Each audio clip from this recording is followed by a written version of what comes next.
and we're live. Okay. All right. Well, good evening, everyone. Welcome to our regular council meeting for Monday, September the 9th. We are meeting remotely tonight, largely because of the number of guests that are joining us. This just seems like an easier way of doing it. So for those who are joining, just a reminder that this meeting is being live streamed on the town's YouTube channel, and it's also being recorded, and a copy of the recording will be available on the town's website if somebody wants to view it later on. So with that, we will call the meeting to order at 6:31, and we will begin with the playing of the national anthem. So if you're able, I would ask that you stand and join us. Mr. and Mrs. B, you had a child who you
All right, we'd like to begin by respectfully acknowledging that the town of Shelburne resides within the traditional territory and ancestral lands of the Anishinaabe, including the Ojibwe, Potawatomi, Chippewa, and the people of the Three Fires Confederacy.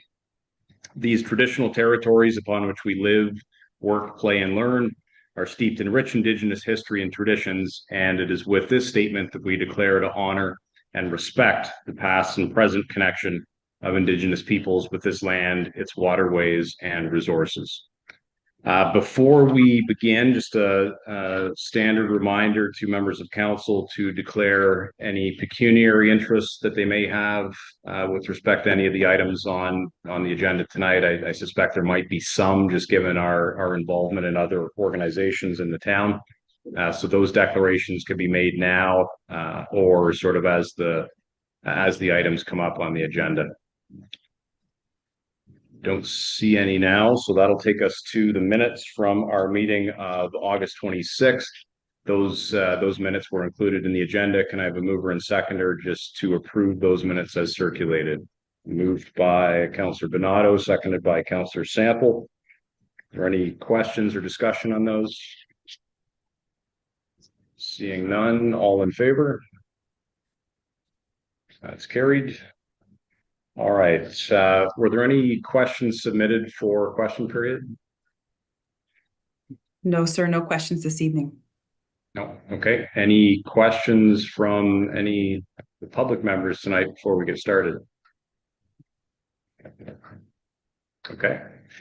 All right. So that will take us right into our municipal grant funding applications.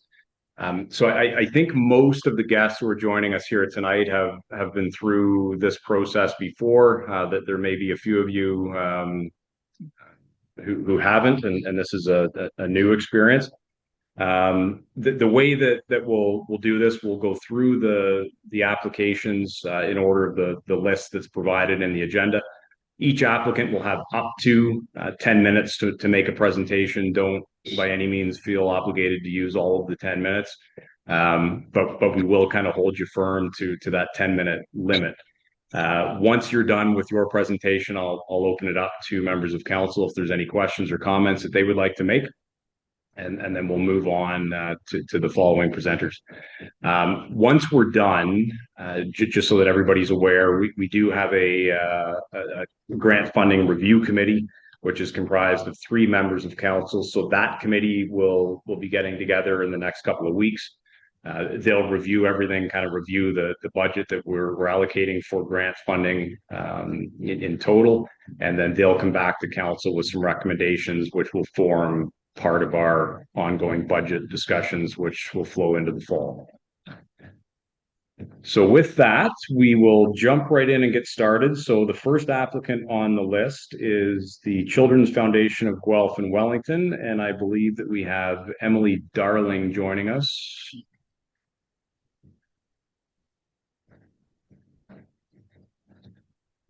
You there, Emily? There we go. Hi, I'm here. Can you see me? Can't see you. We can hear you. Oh, I'm having. Now we can't hear you. Okay, can you hear me? Yeah, we can hear you okay. Okay, you might just get my voice. I'm sorry. Okay. Yeah, so I'm Emily Darling. I'm a high school teacher at Center Dufferin. And I've been teaching there for about 15 years now and running the nutrition program there for about 10 years. And I'm here just on behalf of all of the nutrition programs that are running out of the Shelburne area, so out of the elementary schools as well. And we do have some community members who are going to the Catholic school as well, and they're also running a nutrition program there. And sorry, we're looking for funding to help support our programs because we all know that the need is there in our community. And rising food costs has just made, challenges for families there. Now families are like in crisis mode, and we see that in the students that are in our buildings. And we are noticing an increased need in our programs. The number of students accessing the programs has gone up. And also that need is like extending even farther out. So we're trying to like support students, at least through the high school, with providing them with gift cards that they can go home with as well, to help support their families. So yeah, we're just seeing an increased need, and like rising food costs as well is just making it harder and harder for our programs to sustain the need that's there. Yeah, so that is why we applied for the grant, and it's kind of what we're doing. Okay. And it's 5,000 you're requesting this year? Yes, we are. Okay. And that will be, okay. We'll disperse that amongst the nutrition programs in Shelburne. Okay. Okay. Any questions from council on this one? Councillor Sample? Oh, sorry. I thought I saw your hand up. Anybody else? Okay. This is one, for example, fairly well known. I mean, we've dealt with you folks before, so it's not something that's new or shocking to us. So yeah, that's definitely a need there, and hopefully help where we can. Okay. All right. Thanks, Emily. Thank you so much. Sorry about the no video. That's okay. That's okay. Okay. Thank you. Take care.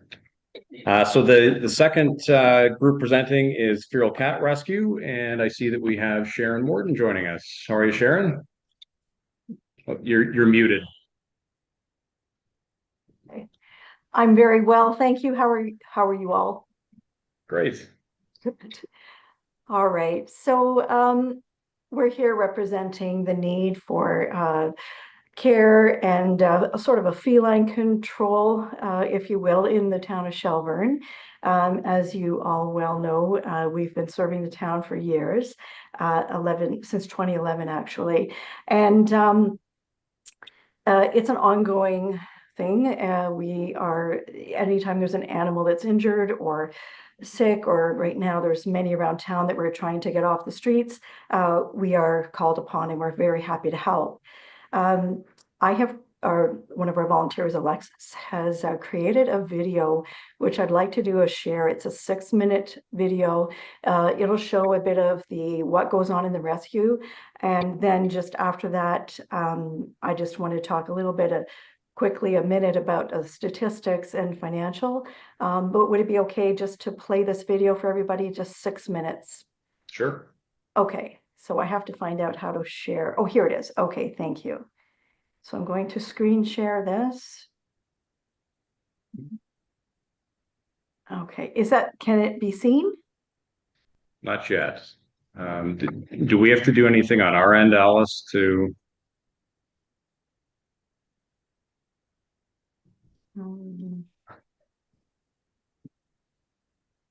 Okay. Let me just see here. Oh, okay, sorry, I have to go here to see this and share.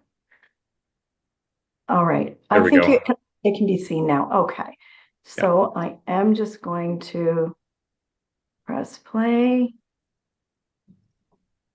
At Risk is a non-profit organization of Ontario that aims to provide safe refuge for feral cats. It is operated entirely on donations by volunteers. Feral Cat Rescue receives calls on a daily basis about stray and injured cats in the town of Shelburne and surrounding areas. These cats are sick and injured by cars, emaciated, and full of infection, fleas, and parasites. These sick cats are taken to the vet and treated for their ailments. Surgeries are performed when needed, and critical care is provided. Once the cat is stable and recovered, they are available for municipal funding that helps the rescue and funds to be raised. There was merchandise from the Feral Cat Rescue Shop in Giant Tiger Plaza, along with fundraisers and private donations. With lack of a feline control contract, funding the cost of stray and injured cats, asking for consideration of financial support of $3,000 or more if possible. These cats did not ask to be in this situation, and often the result of being born outside due to someone not fixing their cat and letting it outside. Cat came from a colony of over 100 cats and needed his eye removed, surgery, and treatment with vet. Neutered and vaccinated, and he is one of our success stories since they're living a happy, safe life in a home. One of the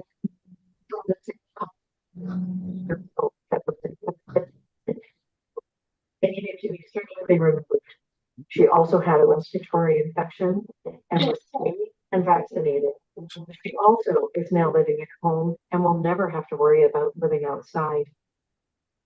Fury was from the same colony of 100 cats on intake.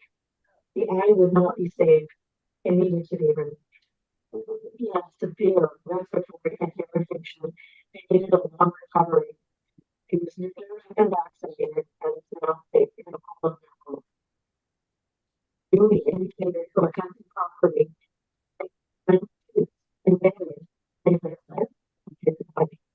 his eye did not close due to the inflammation and infection. It was the result of fight with another cat. Julian needed surgery to remove the tooth and to correct his eye. He had a long recovery with multiple eye drops and antibiotics. He was neutered and vaccinated and is now in a home of his own. Rufus was hit by a car on O'Reilly Crescent in Shelburne. His jaw was broken and teeth were damaged. He needed surgery to correct his jaw and dental to remove the teeth that were askew and broken. Luckily, he is still able to eat. Rufus is still at the rescue and continues to look for a home.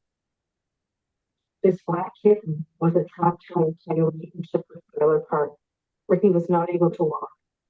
He was treated for his injuries, and he addressed the brain to recover. Was neutered and vaccinated, and is now living with a family with children and is flourishing. Linda was living outside in the parking lot and was run over by a truck. Her front leg was broken, and she was in the world that amputated, and she recovered for 6 weeks in paid rest. Wendy did not go to Davidson, but she lives in a home for Shadow Cat, where the owners are happy to give her a safe place to live the rest of the day. She was an unneutered cat and was in a fight where he had his side opened up down to the muscle. Infection took over, and he needed multiple surgeries to close the wound. He also was kicked by someone and needed to have his tail and 2 bottom digits of his skull to recover from his surgery, but is now living with a family that loves him and with him. The Dog Cat Rescue has been saving feline lives since 2011.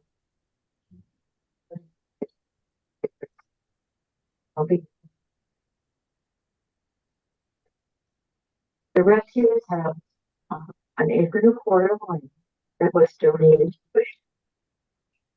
Our mission is to help the community, the cat population, in the farms and properties, to provide support and the property owners.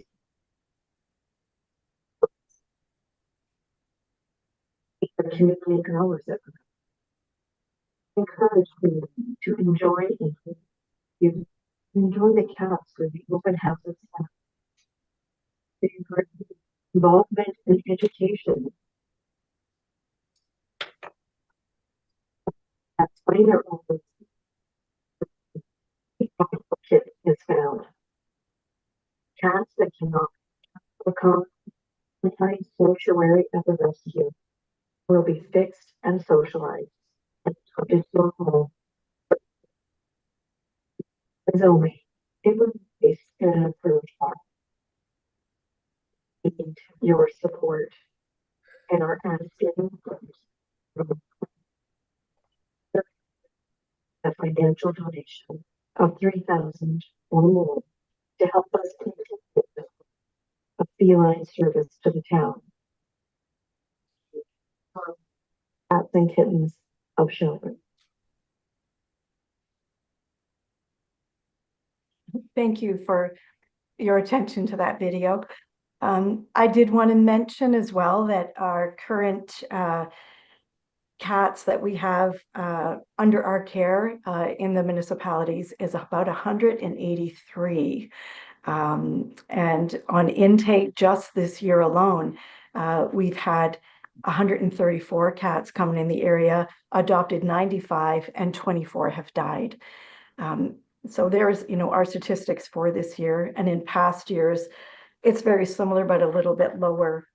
I do just want to touch 1 minute on the financial costs of running an operation like this, and our main supplier being the thrift store, which extends discounted new and used items to those who may not be able to afford it, but also helps the cats in the meantime.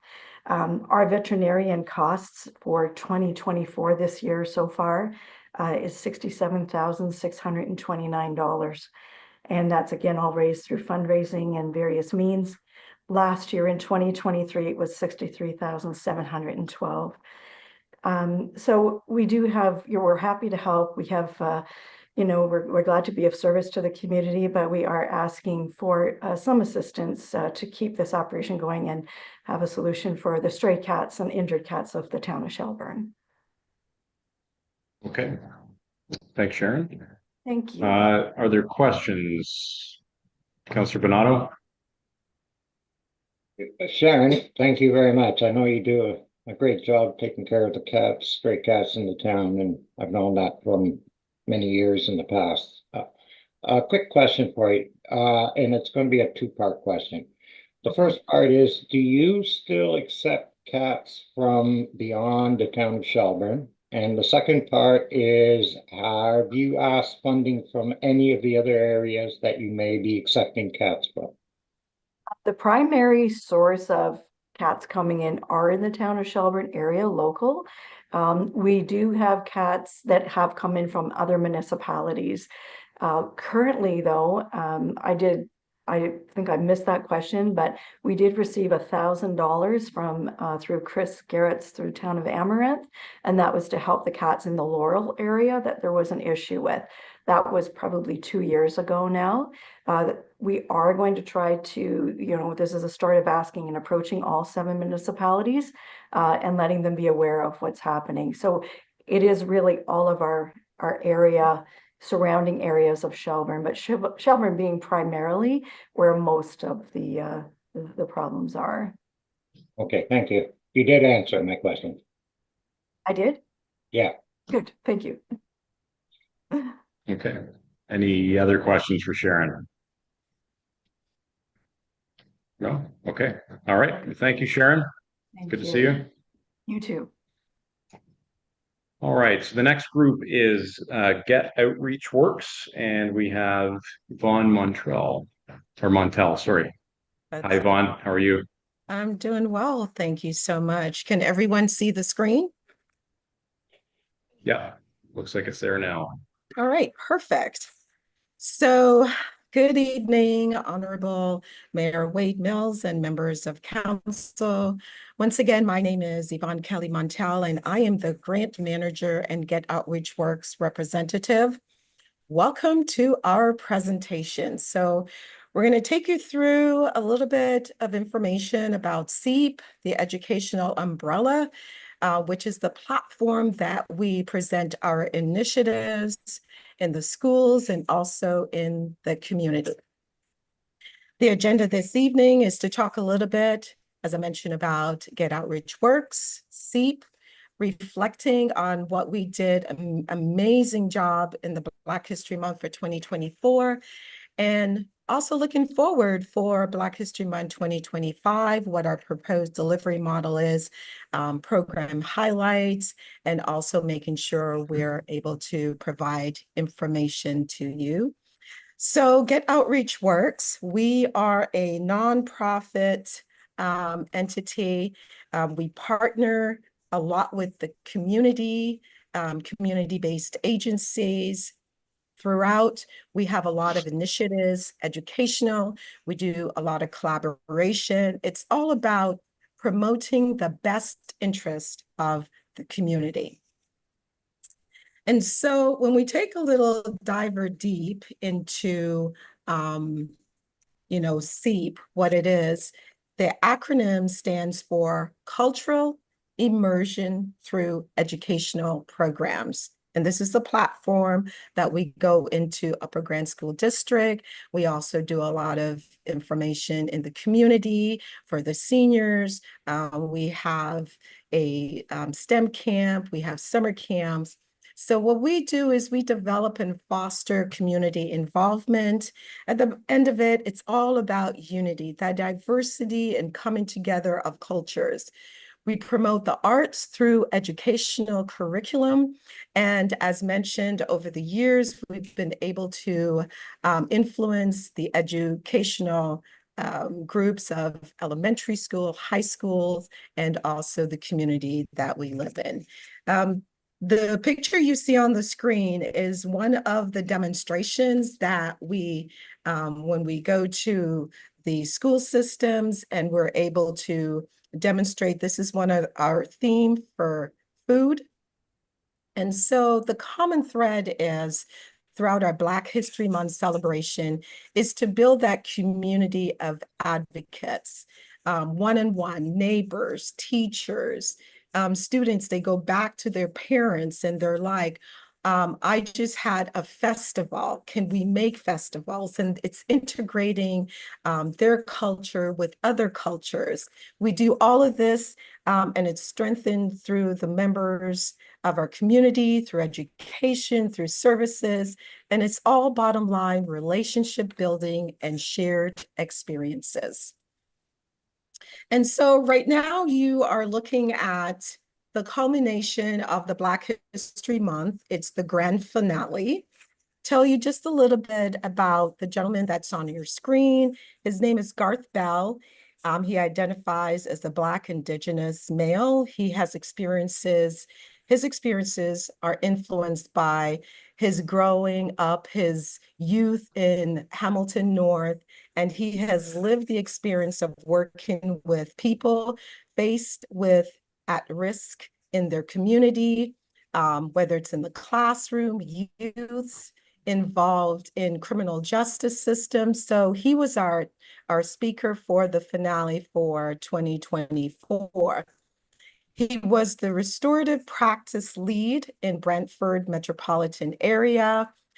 He is an international renowned from the Institute of Restorative Practices and Peace Building trained. He's a trainer, he's a facilitator. And so he has trained approximately over 35,000 people in restorative practice. So we felt the need to bring him into to wrap up our grand finale of 2024.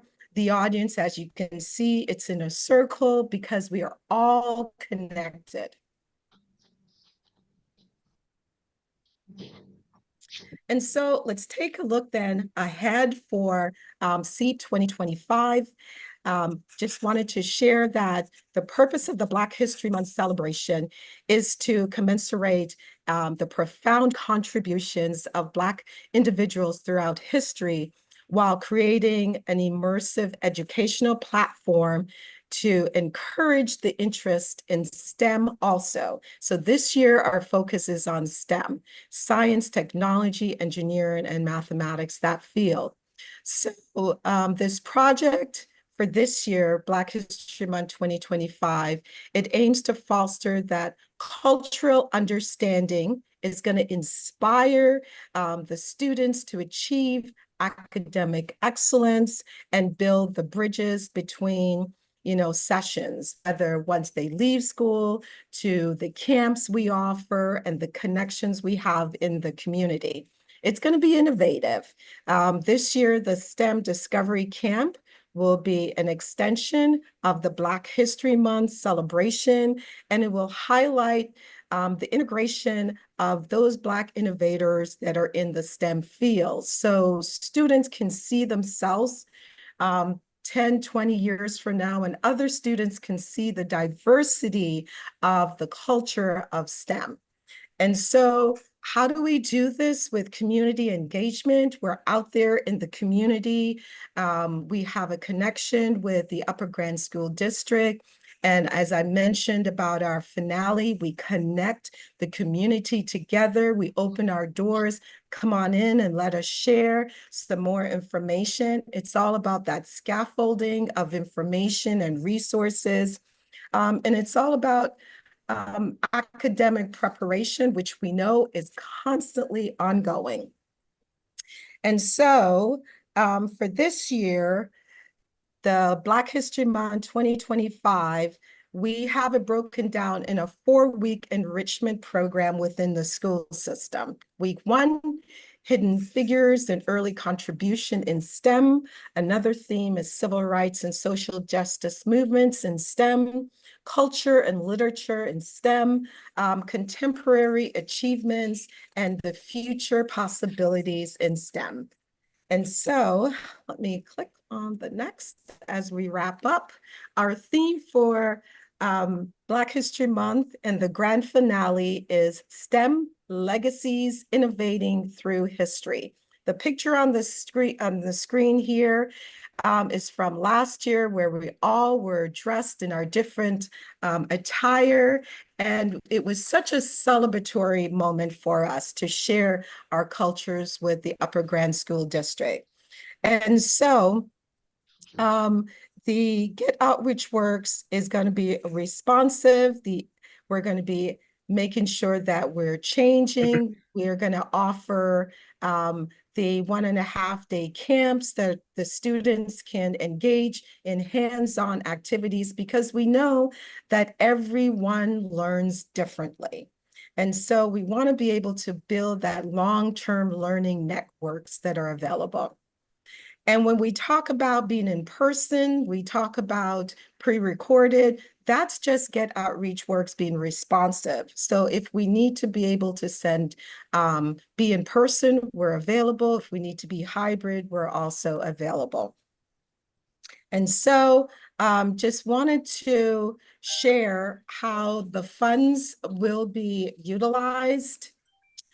So we're looking for support in program development, ensuring the quality of STEM materials and the integration of technology, whether it's coding, software, robotics kits. We also want to encourage guest speakers that can share with the students, engaging prominent Black and diverse STEM professionals, marketing and community outreach, making sure we are able to advertise our event, and the event execution covering, logistical costs, venue rentals, materials. And so we do continue and appreciate your support.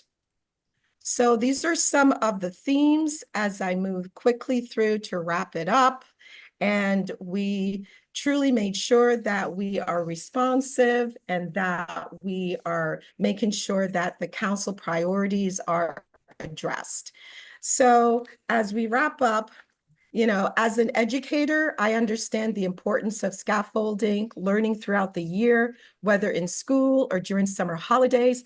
Learning is a continuous process that doesn't stop when the school bell rings or when summer begins. So our hope is with this educational initiative, it is to bridge the gap, ensuring that students are equipped with the knowledge and resources they need year-round. And by supporting the educational learning beyond the traditional classroom, we know that we're going to foster a deeper understanding of history, culture, and the skills necessary for future success. So we are immensely grateful to the grant committee and to your continuous support for the opportunity for such meaningful initiative. Your continued support has made a tangible difference in our community and in the lives of the students, and we are excited to continue this impactful work in the future. Thank you so much. There we go. Thank you. Any questions? Okay. There we go. Now I can see everybody. Questions from council for Yvonne?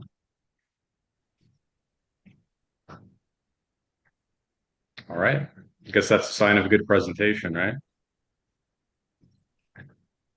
Thank you. I think we're okay. All right. Okay. Well, thanks, Yvonne. Thank you Keep up so the great much. work, and yeah. I'll point out for the presenters who have already gone, by all means, you are more than welcome to stick around and watch the rest of the presentations, but I don't want you to feel obligated to do so. So if you have other things to do with your evening, that's fine. We won't hold that against you. Okay, so moving on, the next presenter is for Haunt in the Park, and we have Jeremy and Corolla Little, and somebody else I see too. Oh, you're muted there, Corolla. We've all got out of practice using Zoom, in the last There we go. couple of years, Is that which is a better? good thing. There we go. Good. Fabulous. Yes, that's Henry. Hi. All right. Thank you all for meeting with us today. Last year, I'll just touch on last year's Haunt in the Park. I don't know if you had a chance to come by during the event. Those lineups that we had last year on the Friday night and the Saturday night were epic. They led from the pavilion down through the parking all the way up to the paved road. People were standing 2 hours in the lineup to come through. Everybody had a great time, nothing but positive feedback. We managed to collect 2,200 pounds of food, $2,500. All of that goes to the food bank, and we had just shy of 3,500 people come through. In the paperwork that I sent in, on the cover letter, there was some graphs that Stacy had done for us about the demographics. You can see that on the weekend events, we get a large portion of people from out of town coming specifically to take part in the Aldi events, for the evening events and the mini boo as well. The Halloween night was a school night, which will then, of course, have a larger local population coming for that. And this year as well, it'll be a school night as well. So, but that's okay because we love our local people. So that's great. So this year, of course, we want to grow it bigger as we always do. So in 2024, we have a lot of advertising going out. We've got 3 radio stations right now: Shelburne, Orangeville, and 2 of them in Barrie, Cool 107.5 FM and Rock 95. One of those 2 will be coming out live at the Mini Boo as well to help spread the word about what we're doing. We have 2 15-second ads running in front of every single movie playing at the Imagine Cinemas in Allison for the next 2 months, all of September and October, all the way through to Halloween night. So we've already gotten a lot of feedback from that, and it's only been playing in front of Beetlejuice. So everybody that's out checking out all those movies at the theater are seeing all of our things that we are offering in Shelburne. We're doing a Party Rockers dance on the Friday night for the kids at the arena as well. And of course, as usual, we're working with the BIA to do the treats in the streets, and we'll have a bus running between the events. The idea, of course, as anybody who runs an event, is we try to make it bigger and more impactful and to have greater access for everyone. Last year, we had noticed that there wasn't as many cash donations. Many of the people came, weren't bringing non-perishable food products, but they also didn't have cash in their pockets. So this year, we've invested in a tip-tap device. So the event will consistently continue to be a free event. You can go through without paying anything, but now there is the option that if you enjoyed yourself and you like the idea, you can tap your bank card for a $5 donation that goes to the food bank. That way, we hope that we increase those donations even more so. Those ads that are running at the cinema should be hitting 15,000 people is what they tell us. So we are really significantly hoping to improve even on last year's. Now, having said that, I addressed in our cover letter as well that there's only so much growth we can do in the time that we have allotted. We can't push people through any faster. So we have 2 night events. We have the Mini Boo in the afternoon, and we have the Halloween night event. So we will see what the numbers bring this year, but fingers crossed that it will be at least, if not better than last year. So as always, ours is a family and friend run event that welcomes any size of business to sponsor as well. We try to include everybody who wants to be a part of it. We are always and will always be a very inclusive, engaging, and community-oriented event. Right now, in fact, we are in Michigan, so we just are checking out the AutoFest in Frankenmuth, which is a community-wide event. We got here and it was people everywhere, cars everywhere, all the businesses are engaged in it. Everywhere you look, there is involvement, engagement throughout the community. Everybody is a part of putting on this one spectacular event that weekend. I mean, they do lots of events, but this particular one that we happen to see. We also go to the Mount Forest Fireworks Festival in July, which is also a massive community event. We see these when we go. There isn't ever anybody who's grumpy or mad. Everybody's smiling. Volunteers are everywhere. Businesses are open. They're a part of it. They're sponsoring it or they're offering things for it. And the downtown is full of people and everybody is there taking part in all the things that are available that weekend. So on my free time, I think that this was such a great idea that I took it upon myself to try and push cross-promoting between all the events happening in October so that we can help each other grow bigger, so that we can also be one of these amazing communities that everybody wants to go to and everybody wants to be a part of. We have Pumpkin Fest happening there on the Thanksgiving long weekend from Rotary and Apex. That's a fantastic event to have in October. We also have businesses that are the Canettes are doing the house decorating contest this year. We still have Go With Crow doing the pumpkin carving contest this year. Everybody that wants to put on an event should be able to have their event promoted and bring in more people so that we can all be successful, and look at all the family fun things that we can offer for a large part for free, for families to take part in. What a fantastic thing that is. So we are very much interested in having Shelburne continue to grow and become a festival town that offers things for people all around us, not just for us locals. So that brings us to next year.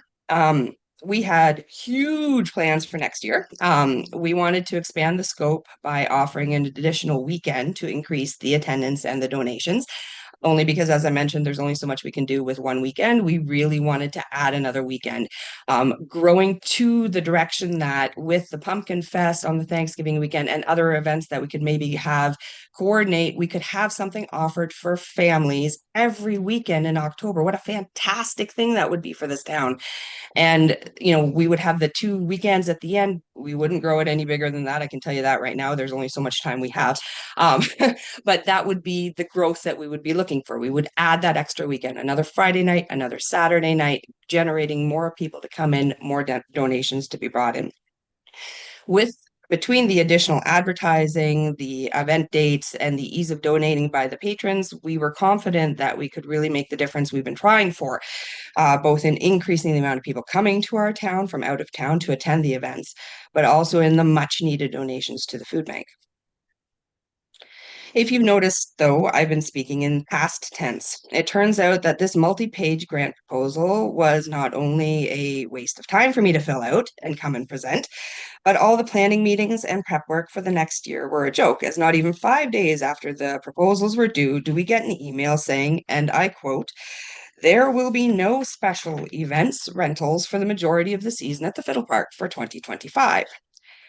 Now, before you tell us that we should move to the fairgrounds, this would not have much impact on a grant proposal, as it's not your event venue to grant. But even aside from that, I spoke to Sue at the Ag Society, and the barns are locked from Thanksgiving to May long weekend. And that leaves the open-sided cow shelter, which is less than half the size of the pavilion at Fiddle Park. Now, let's not even discuss the amount of traffic through town, the noise issues for having it in there, because it'll be right in the middle of town. But very few people are going to travel 2 hours and stand in a lineup that long to go through an event that is smaller than many people's backyards. Let me pause here. In January, I was honored to receive the Volunteer of the Year award from the Dufferin Women in Business. I was totally shocked and unprepared for the win, so I said very few words at the podium. But what I did say was, volunteering is not just about giving back to a community, it's how we create one. I need you all to take those words and consider them. Your choices with the Fiddle Park will not just affect an event or 2 or 3, in fact, it will affect those communities of people like us who make putting on these events, giving their time, their money, their passion, communities of people who attend these events, who come year after year with families and friends, but also the communities we all support. Not only will we feel this impact, but so will the food bank and all those that rely on it. So I leave it to you here now. If you have our proposal, and I leave it to you to consider what you want 2025 to look like, both for us and for events like ours that use the Fiddle Park, and for all the communities surround us. Thank you very much for your time. If there's any questions, we'd be very happy to answer them. Okay, thank you. I think before I open it up for questions, Denise, would you like to touch on the email that Carola referenced? Thank you, Mayor Mills. Yes, similar to Haunt in the Park, any organization that has used Fiddle Park in the past, given the plans and the development of phase 1 of the park under the Fiddle Park plan, was given outlined information on how that's going to impact 2025. So we said that we would like to set up meetings with each organization to review options. And while we did reference the potential of the agricultural property, if that's not an option, then we'll look at what parks potentially would actually be used. And we think we might have some solutions. Additionally, just to give a debrief of what was what phase one of the park for Fiddle Park redevelopment was including. It was the site works as well as the whole area around the pavilion being adjusted to accommodate what we call the amphitheater or the outdoor seating bowl, potentially six layers and up to 600 seats, potentially not numbered, but seats. The upgrade to the concession and washroom area, the playground area site works, the addition of the work that would be there for the new parking, as well as the work that's related to the multi-purpose sport pad area. So the front end of the park will be deemed a construction area for the majority of the season, and that's why the access, other than the roadway that will be retained open for the community garden in that part to the left of it, as well as the dog park. So in order for us to meet some of the major milestone timelines that we've outlined in the Fiddle Park plan, it's unfortunate, but it is something that would have to be done because we can't accommodate both and consistent use throughout late spring to almost end of November 2025. So with that, we would then reintroduce those uses in former years. Where possible, there will be some significant changes, however, to the park over that year in order to start, I guess, meeting some of the plans that we had outlined through the Parks and Recreation Master Plan and the capital budgets. So, I mean, we do have a couple of other parks that potentially might be something, and we had suggested we would have a meeting with the teams of their events when they returned from holidays, as well as other organizations that have been contacted by staff. Okay, thanks. Yeah, so I mean, I think for my part, you know, I certainly hear what you're saying, Carola, and that's something, you know, that we have to try to work with and balance here. Obviously, you know, further development of the park with the hope of making it into something that can be used more regularly and enjoyed by the community. You know, the sorts of things that you're talking about. You know, one of the downsides to that may be that it may, you know, cause some disruption for a period of time. But I think the key to what Denise had mentioned is that, you know, there are going to be meetings with all the user groups that potentially could be impacted. And I think the intention of everybody is to try to, you know, work with everybody through this period of time to minimize and mitigate whatever disruption there may be as much as possible. But you know, some of it, unfortunately, may be unavoidable. But let's continue those discussions. And I mean, we have some time. It's certainly not going to affect anything this year. We have some time to try to get some plans in place and hopefully find a solution to make this work for you guys going into next year as well. Are there questions for Carola or Jeremy or Henry?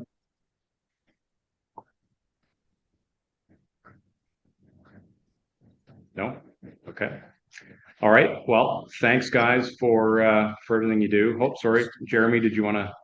No, I'm all right. We'll discuss it at a later date. Okay. All right. Okay. Enjoy Frankenmuth. Thank you. Thank you. All right. Take care. Bye.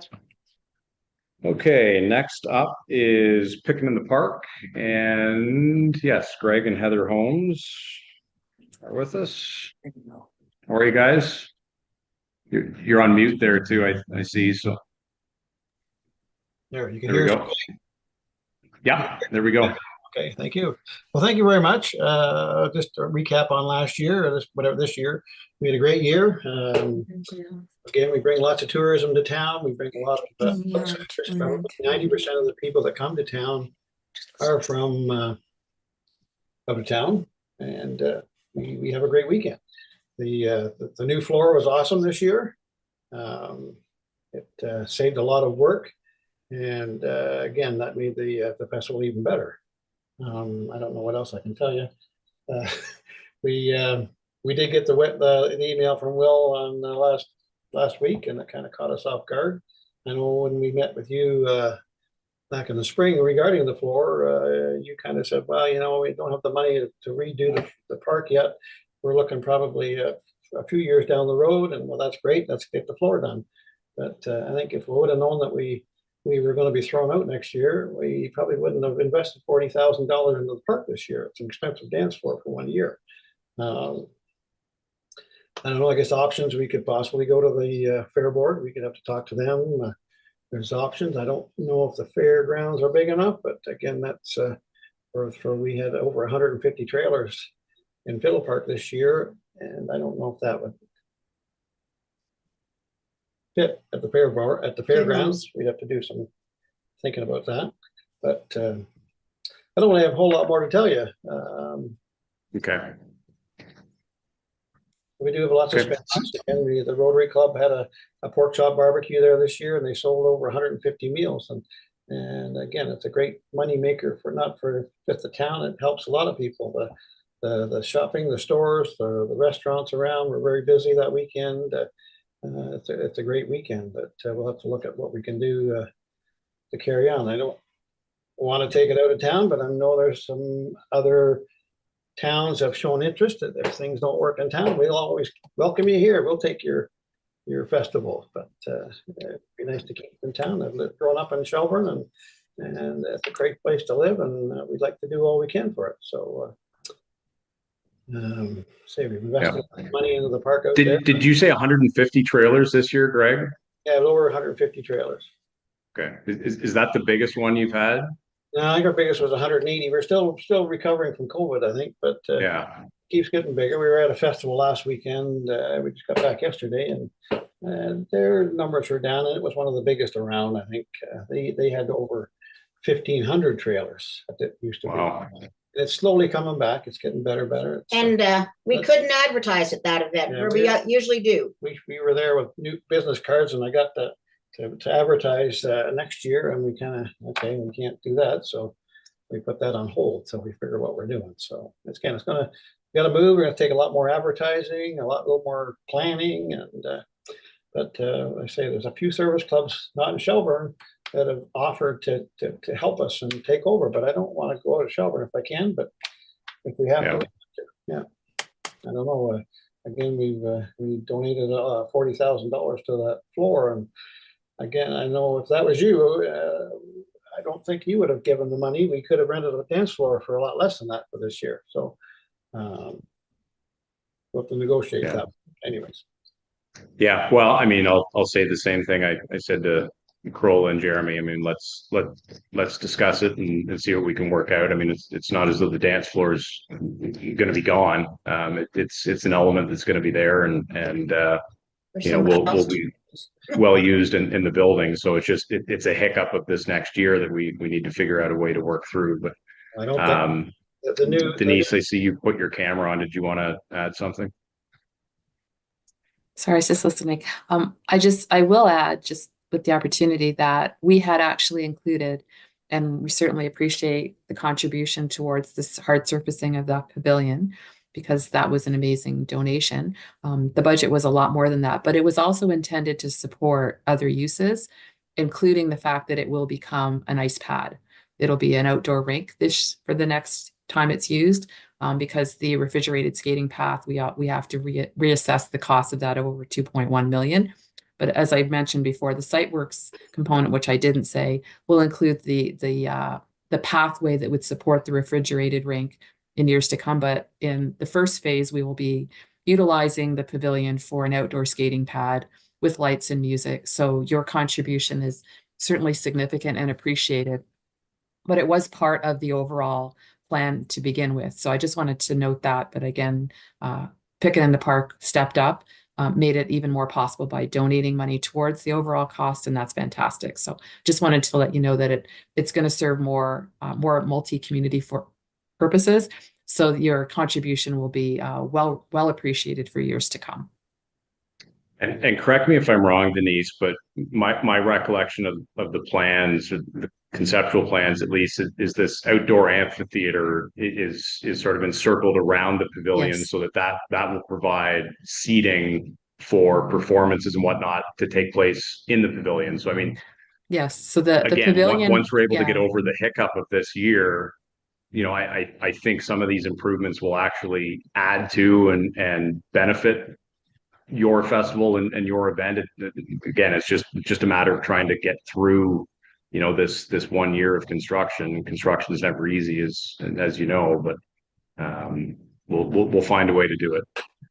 You know, well, but the drawings and the plan that we have that's going ahead, there's no room for camping at all in the park once that's finished. So really down the road, we're done now, basically, I figure, in the park, because Like when are I the think paths and the trees?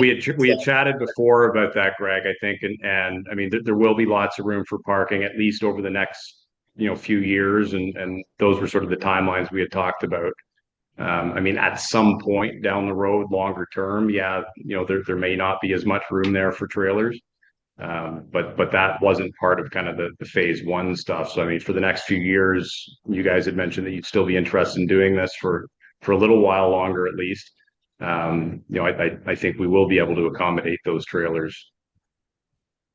And I think we need to know an exact yearly time frame of how this is going to work out from your end of it, because we can't plan right now. Like, we've watched Fiddle Contest over the how many years go from Park 1 to Park 2 to Park 3, and that also helped to kill Fiddle Park, or Fiddleville, sorry. And you know, every time you make a move, you have to fight 3 times harder to come back. And whether that fight will be worth it is probably our question right now. And, you know, is it a year-long fight, or is it a 10-year-long fight? So, you know, I think we need to know what your time frame is going to be, and not just a general, but an exact. Yeah, and I think that's fair, and that's probably the intention of these meetings. You know, we'll flesh out those dates, and you guys can have some certainty moving forward as to exactly what to expect and when to expect it. Any idea, Denise, when these meetings can be scheduled? We had asked that they be held before the end of September. We gave options. We know that the one group is out of town, obviously, at the event. We're picking in the park and let us know what works for them, and meetings will be scheduled, and then we will review, you know, the park development strategy. I mean, I'm going to note that it was an ambitious park plan within multiple phases. Some of it was unfunded, so those phases would wait until those funding could be achieved for that. Phase 1 is fully funded, other than the refrigerated ice skating rink. So we just have to rethink that. But like I said, the path for that will be inputted. But as soon as Greg and Heather can let my colleagues know when they can meet, they'll meet with them as soon as they can. We have options for some other venues that would work. So we need to maybe talk to them too before we meet with you and see how we proceed. Okay, well, thank you. Well, and just that if we were to proceed somewhere else, we may need to reevaluate or have another assessment done within this application, especially if we were to keep it within the town area. And so I don't know if that's going to be possible or not. Okay. Well, why don't we try to get that meeting scheduled sooner than later then, and we can flesh out some of these details. Okay, that's good. We'll give you some. Okay. Okey-doke. Okay. Yep. Perfect. Thank you. Any questions from council for Greg and Heather? Oh, Councillor Wagner. Thanks so much. No, I don't have a question. I just wanted to really make sure that they understand how much we appreciate, or at least I appreciate, what they do in the town, and you know, for their ongoing contributions. You know, we wouldn't have some of the things that we have at Fiddle Park right now if it wasn't for them and wasn't for their event. So and they're huge help and supporters of the fall fair. So I just wanted to make sure that, you know, publicly it's sort of stated that you know, the town, or at least most of us, we understand what you do, and we do appreciate it. So thank you very much. Thank you. Thanks. Thank you. All right. Okay. Thanks, guys. And I guess we'll chat soon. Okay. Okay. Next up is Shelburne and District Agricultural Society. And we have Sue Peterson. How are you, Sue? I'm good. How are you? Good. Good. Oh, sorry. Lindsay's gotta I, jump. sorry, one sec. I see a hand up and I suspect Lindsay's gonna Yes. step out. Yes, I Okay. have to pull myself away for conflict of interest because I am a board member. Okay, so we'll just give Lindsay a second to turn off her video. All right, there we go. Okay. So I think this meeting is a little earlier than normal. I think this meeting is normally in October because we would normally be talking about next year's fair. So for those that don't know me, I'm Sue Peterson. I'm the secretary of the Fair Board, and I'm also the president of the Homecraft Division. I come to you tonight with a request funds from the town of Shelburne to assist us in the support of our annual Shelburne Fall Fair. So our fall fair takes place every September.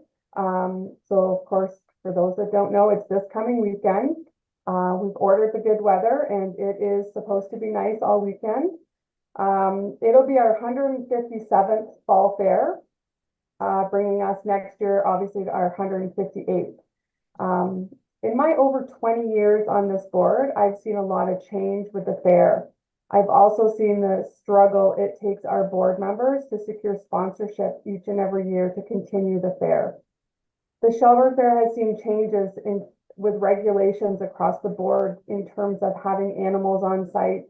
Our food vendors are going through a lengthy, not so easy process with the health board in order to have food vendors on site. So that's jumping through hoops of a lot of us. The biggest hurdle that we just had was our insurance that I spoke about last year.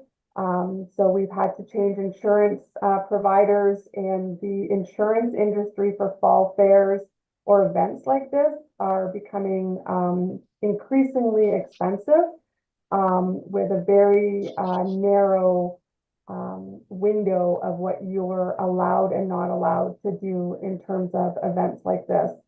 As Shelburne grows, we strive to promote our agricultural roots while being inclusive to our new and growing community.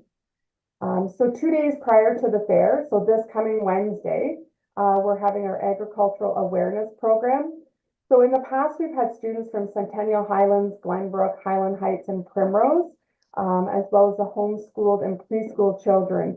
We've got a variety of items for them to see, horses, donkeys, cattle, a fire display. And for many of these kids, it's their first interaction with animals. And we have just got a call from Laurel Woods, who is going to be there as well. So this coming Wednesday, the fairgrounds is going to be full of kids across Dufferin County, which is really nice to see. That's all sponsored. So, you know, the people that are there are volunteers, and we get some sponsorship to try and make the best event for these school kids. The Shelburne Fair has costs in terms of prize money, printing, entertainment costs, and fencing, to name a few. We're back to our 2 full days of the fair, resulting in added costs to have, you know, lots of activities for all ages of our surrounding area. The support of the town of Shelburne would help with the continuation of the Shelburne Fall Fair and the many areas that it takes to produce this annual event. It's our intention to provide a fun-filled event that the whole community can enjoy each and every year. That's all I have. Okay. I have a grade 2 student at home who's pretty excited about the Ag Awareness Day on Wednesday. So yeah. It seems to get bigger and bigger each year, which is great. That's good. That's good. Any questions for Sue? Okay. And the opening this year, it's Friday night. What time is it starting? 6:30. Okay. Are you're to be there? Are you opening? Yeah. No, I'll be there. But yeah, just if Okay. anybody else wants to join me. To join. Yeah. Okay. We'll have our there's free admission Friday night. We should have we're scheduled to have a large number of food vendors for Friday night, which we don't normally have. And we've got our ambassador program. Our exhibit hall will be open, so we're going to be there Wednesday night papering our tables, and there's drop off Thursday night and Friday morning, and the judging will be Friday afternoon. So we have a busy few days coming up. But yeah, it's always good. The weather's going to be good, which is a bonus for us. And kind of a rare thing for the Shelburne Fair. Kind of a rare. We were in Dundalk last weekend and it was freezing. So Yeah. we are looking forward to the nice weather. I just want to add, with the conversation that I had with Corolla, the Fair Board will do what we can to assess those events that need to find a home. As Corolla said, unfortunately, our two barns that are on our property, we do winter storage. So the winter storage starts the weekend after Thanksgiving. We've got trailers, boats, bikes, cars in there, and they don't come out until the first weekend in May. So unfortunately, those two barns are boarded up, full to the brim. So all we do have left is the cattle barn that we'd be more than willing to make work if that works for the littles. And we have been discussing it, and we'll continue to discuss it if we can help. Picking in the park, we'd be more than willing to have those talks. I guess my question would be, you know, with the amount of trailers, the noise, what's the noise? You know, I guess we'd have to look into the noise bylaw, because unfortunately I don't know what it is. And Shelburne, like the park is one area, not too many houses around, but the fairgrounds were surrounded by houses. So we're more than willing to work with anybody as long as we don't get complaints up the arm length of trailers or noise or so. Anyways, I just wanted to throw that out there. That was the first I heard of it when Corolla messaged me. So by all means, if somebody wants to reach out to me, we'd be more than willing to entertain the discussion. Okay, appreciate that. We'll continue those discussions over the next couple of weeks. Okay. Sounds good. Any questions for Sue about the fair? No? Okay. All right. Well, we'll see you Friday night. See you Friday night. Okay, next is the Shelburne and District Horticultural Society, and we have Beverly Farmer.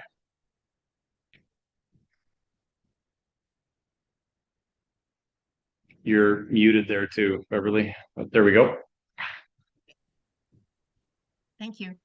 I'm here to represent the Horticultural Society in Shelburne, and I don't have anything formal to discuss or to say like other people had, but we're looking for $1,000 this year towards the expenses that we have for our speakers and just the general costs of paying our rent at the agricultural building and that kind of thing. Everything is a little bit more expensive.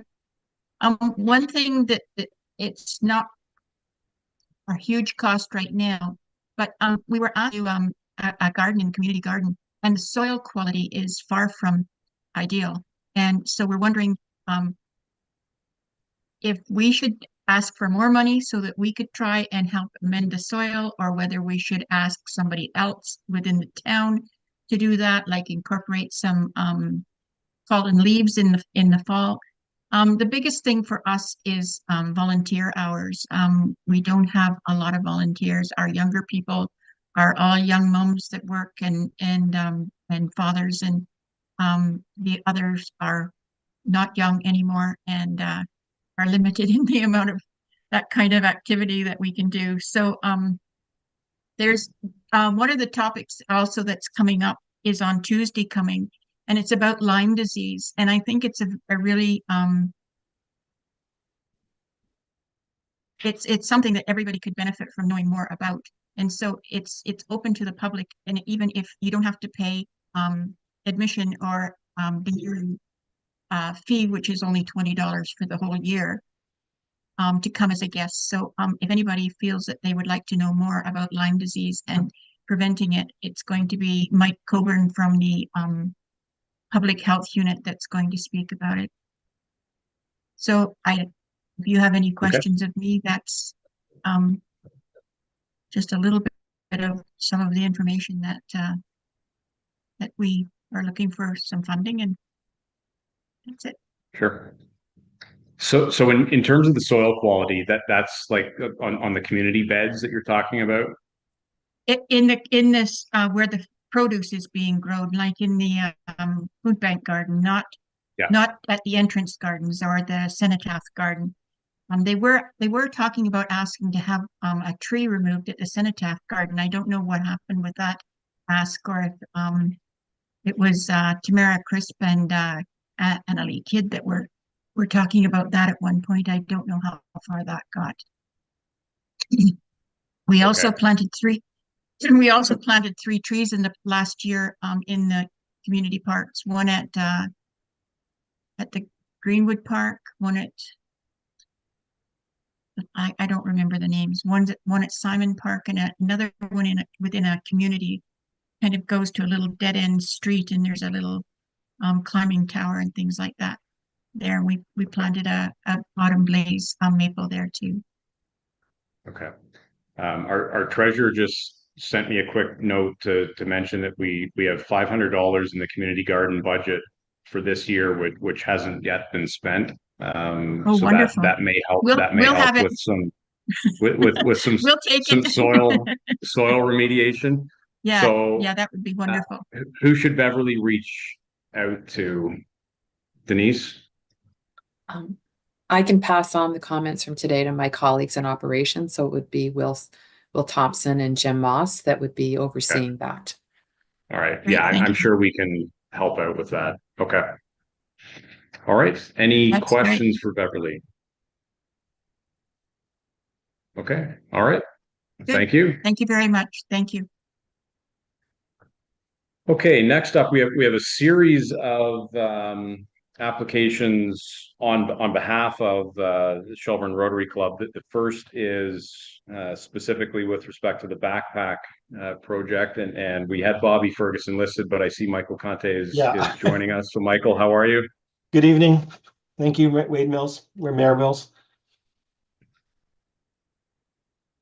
So I'm on behalf of Bobby. She apologizes she's not able to make it tonight. She's at another meeting. Always seems to happen when we have these presentations. But I'd like to thank the town for supporting in the past the backpack project, which started a little over 4 years ago during there was a pandemic time, and was kind of a offshoot of the Christmas hamper program. And we initially made up like 65 backpacks. And then slowly, quickly that's grown. So this year in 2024, we were anticipating 175. That's up to almost 200 now, is my understanding. We do provide from primary school up to high school, a backpack to families that are in need, so that they can spend their funds on other things that they need for other necessary items. So we do provide a backpack, a lunch pack, and a water bottle. This year, we were very fortunate to get some sponsorship from a local community member that was able to provide us with Tupperware lunch packs, which was very grateful that we were able to put in the backpacks for the students. We also, through the Rotary Club of Shelburne, we are fundraising for this as well through our Greenery fundraiser, gift baskets, and also through the Tim Hortons Smile Cookie program as well, which has helped provide funds for this. All the students that receive backpacks go to the Shelburne and surrounding area schools. Majority of them are within the town's borders, and we think it's something that is just an ongoing need that will continue to grow. And we're hoping that we can continue to support this activity ongoing in 2025. Okay. That's excellent. pretty much the backpack project in a nutshell. And we thank the food bank as well, because the food bank is instrumental in helping us identify who needs the backpacks. And they distribute them on our behalf as well. Right. Okay. Any questions for Michael on the backpack program? Okay. While you're on a roll, Michael, I don't want to break your stride, so I may ask Michelle just to give us a minute, and I'll ask you to do the hamper program, and then we can flip over to Michelle. Okay. So again, continuing on with the second application, the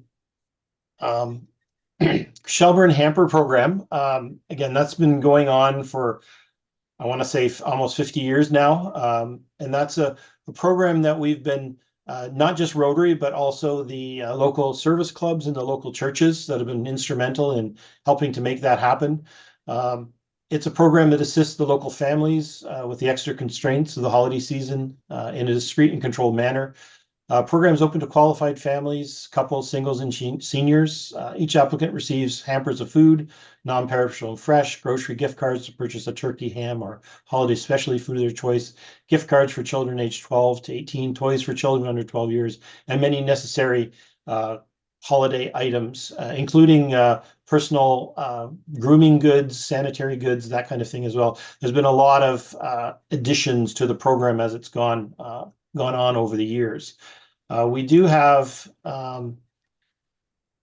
quite a large involvement with local volunteers for this project that help with the donation of products, the collection of products, and then the actual organizing everything at the Mel Lloyd Center and then distributing them to all the families. So it is a very large program.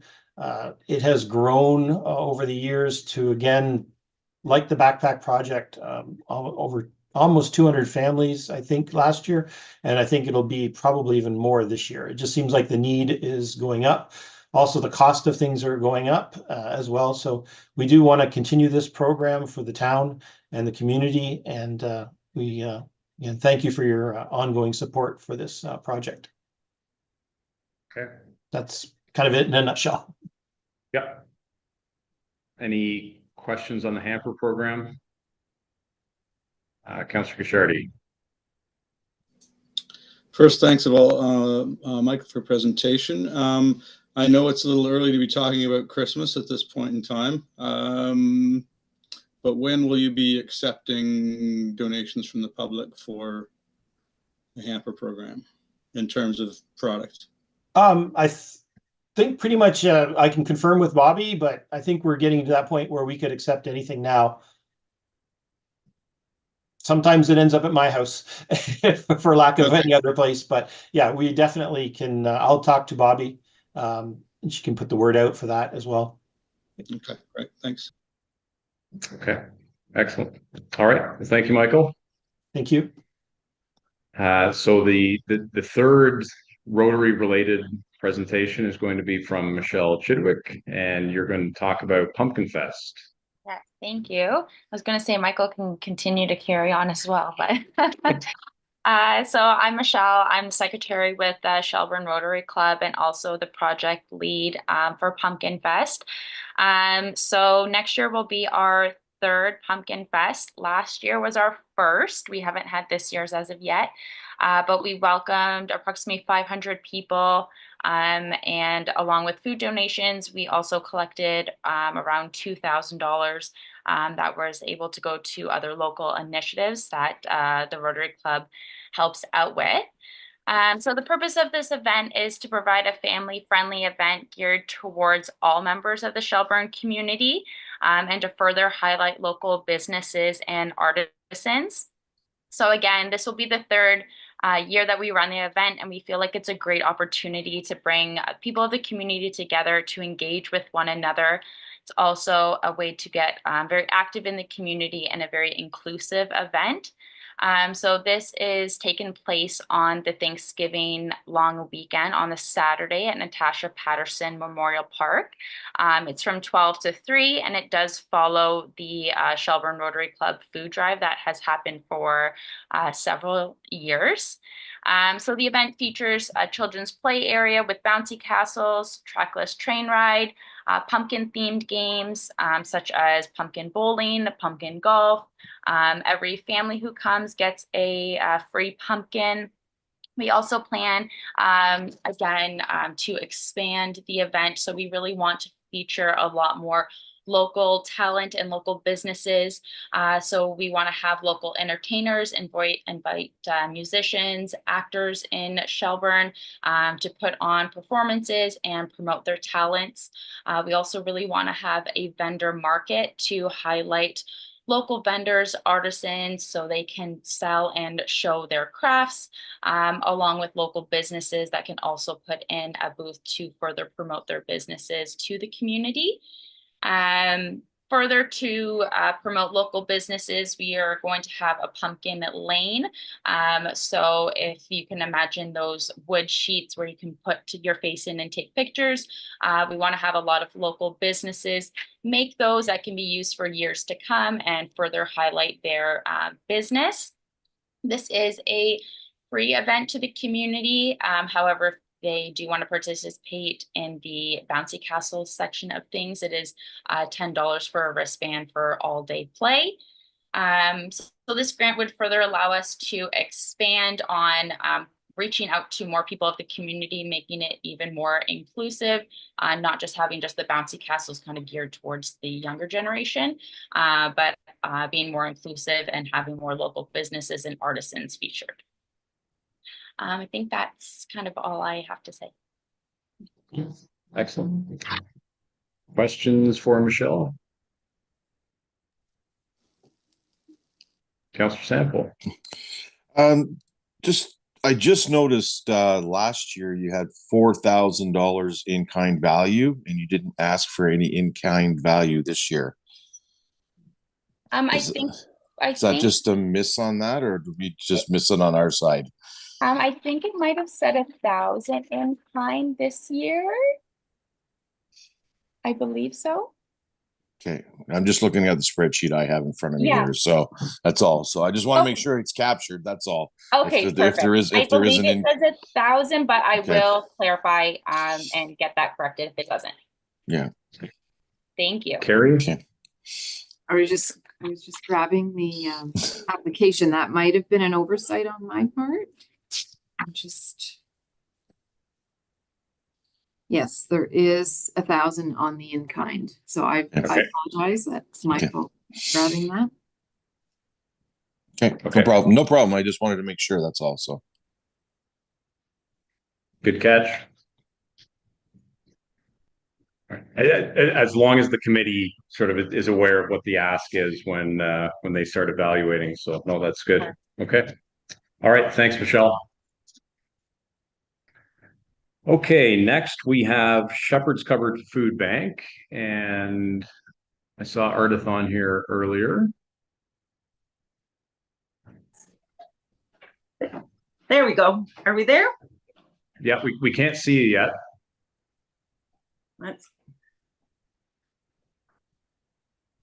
There we are. There we go. Okay, and Anthony, excellent. So there's two separate components this year. I mean, it's entirely up to you guys, but I think council's pretty clear on the first sort of traditional annual ask. So I mean, if you want to kind of spend more of your time explaining about the van sponsorship, because that's something that's new. Right. Although we did send something in by written form, so you can read some of that. I guess our traditional ask is that the financial challenges being faced by Ontarians are certainly being felt by the food bank. And I think you can see that in our numbers. They've greatly increased, where we continue to jump every year. And certainly when we compared it to January 2017, we're up over 800% in our numbers, and every week getting more. We are having people who live in apartments, in houses, in tents coming through the doors of the food bank. And the food bank is someone that so we are the responsive agency for, 365 days of the year for those who are struggling to feed themselves. Shelburne has jumped to 73% of the people who come to the food bank, and that's we're currently over 400 files right now of people who have used in the current year, which constitutes over 1,000 people. just did the math on summer spending between July and August was well over $63,000 in food that was spent to cover families, by far our highest 2 months since I've joined the organization, without a doubt. So over multiple years, definitely. And again, that's because that pinch that, Ontarians are feeling is really being seen in less donations, less ability to donate, and more need.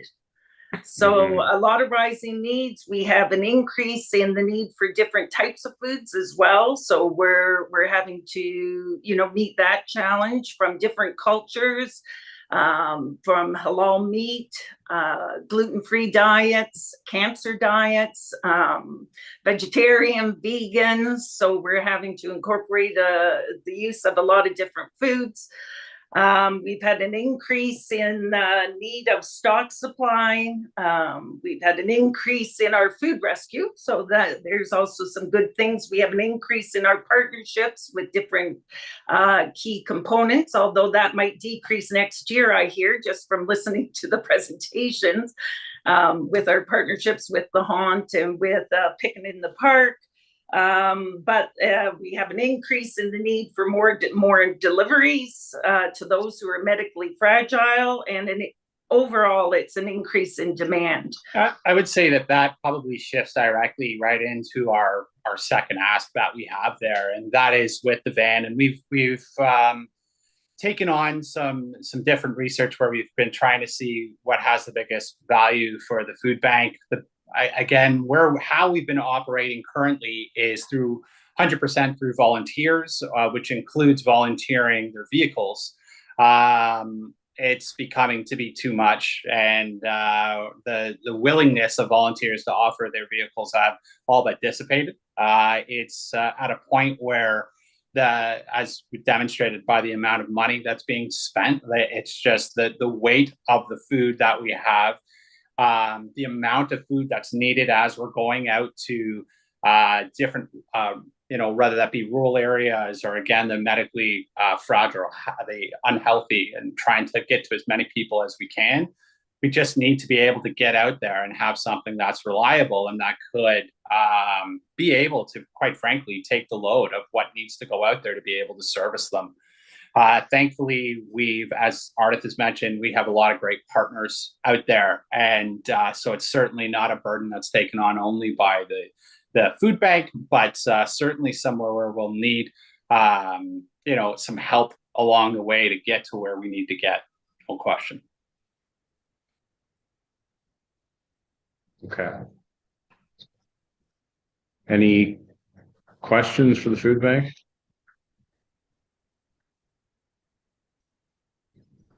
No.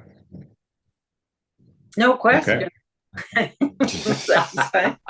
There we go. Councillor Sample. I just have a quick question. Your $10,000 cost on what you're asking for the van project. What have you priced out for a van that obviously you're looking at a transit, I would imagine. Yeah. An e-transit. Yeah, an e-transit. So what's type of cost have you got out on that so far from areas, from companies? Yeah, well, we're looking at local because we try to support local whenever obviously we can. Yeah. And so we're going with Trillium Ford because they were the ones that we met with about it. And it looks like it's around 75, isn't it, Anthony? Yeah, it's pretty close to that number there. That's after the dealerships with their discounts on what they're willing to grant as far as off the price, because we are a not-for-profit organization. But that's going to be roughly about what we're looking at. Okay. All right. Yeah. Just in the right. Just trying and to we figure did it out. electric because we figured that. So, we were responsible for the environment, and because we're located right now at Dufferin Oaks, we have the ability to, hook into the system there.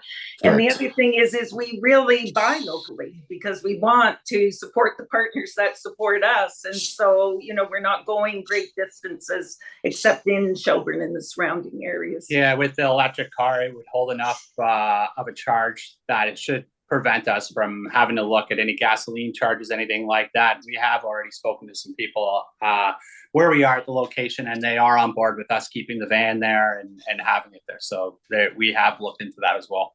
Okay. Okay, good. Thank you. Thanks. Good. Okay. All right. We'd really love to have the Shelburne Council on board, the town of Shelburne, as a team partner. We think that's very important, that the residents see that the town of Shelburne supports their food bank and supports the very needy residents that we serve. And so that would put the town of Shelburne's logo on the van, of course, and that would be present at all those events that, you know, have a food collection component to them. So it's an ongoing legacy for we feel, for the town of Shelburne, and we'd love to have you come on board. Yeah.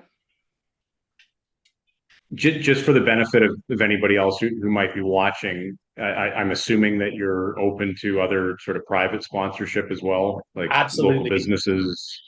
Absolutely. Yeah. We will have some different fundraising going on over time to try and drum up further support. Certainly, we're not counting on just the municipality in order to look for that. No. So absolutely, if anybody listening would like to be a part of that, we I do have a campaign that's running, and it will be very visible. Keep an eye on our Facebook page. We will certainly be putting that information out there. That's right. And so far, I think we have raised, or we have the pledge, 20, 30, 35, close to 40,000. Wow. Okay, good. Yep. So Good. We're well on our way. I mean, Good we'd start. like it sooner than later, but we're well on our way. And to further, to be able to buy the van, we have applied for nonprofit status. So that's an important step as well. And I know that in our application, we did mention that we went through strategic planning, and we are coming to council on September 23rd to talk about sort of the what came of that, and the future of the food bank, etc. And that was one thing that we decided to do, was to proceed to nonprofit status, to then also be able to go on to charitable status eventually. And we will be changing our name from the Shepherd's Cupboard Food Bank to the Shelburne Food Bank. Just so you know. All right. Well, until the next time we meet, which won't be too long, keep up the good work, and we'll see you soon. Thanks. Okay. Thank you. Thanks, guys. All right. Next is Streams Community Hub, and we have Julianne James. How are you? I am doing well. Thank you, Mayor Mills. Good evening, everybody. I do have a slideshow, very, very brief, that I would like to share. When I click on share, I'm getting a bunch of unknown application windows though, so I'm not even sure which one. Which one it is. Let's try this first one.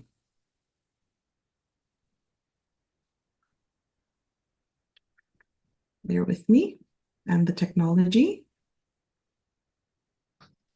Okay, you know what? Let's abandon the technology. I won't, I'm down at the bottom of the list and I don't want to take up too much time. I can walk you through this. So I'm Julianne James and I'm presenting on behalf of Streams Community Hub. And for those who may not be familiar with Streams, we are an art-centered, youth-focused, registered charity founded and based right here in Shelburne. And we do serve families all over Dufferin County. Our mission is to ignite learning, inspire youth, and enrich the community through the arts. And I did have a snapshot on my presentation that would give you a sense of what we've been up to the last 7 years. We will be celebrating 8 years this October. I'll give you the highlights. Overall, year on year, collectively, cumulatively, we've served over 1,800 youth, and that is not including those who are junior high and high school students who engage with us to complete their volunteer hours. I don't have the overall stat for volunteer hours for you tonight, but I do know that for 2023, These young people contributed over 800 volunteer hours at Streams. And over the last 7 years, we have awarded a total of upwards of $140,000 in scholarships and subsidies, not including the value of free programs that we offer here at the Hub.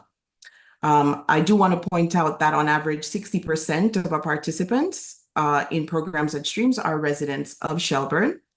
And our number, which was 320 students for 2024 so far, I wanted to say that that was as of August 7 when the data was pulled, and that as of August 7th, 72% of the overall value of scholarships awarded for the year has gone to residents of Shelburne.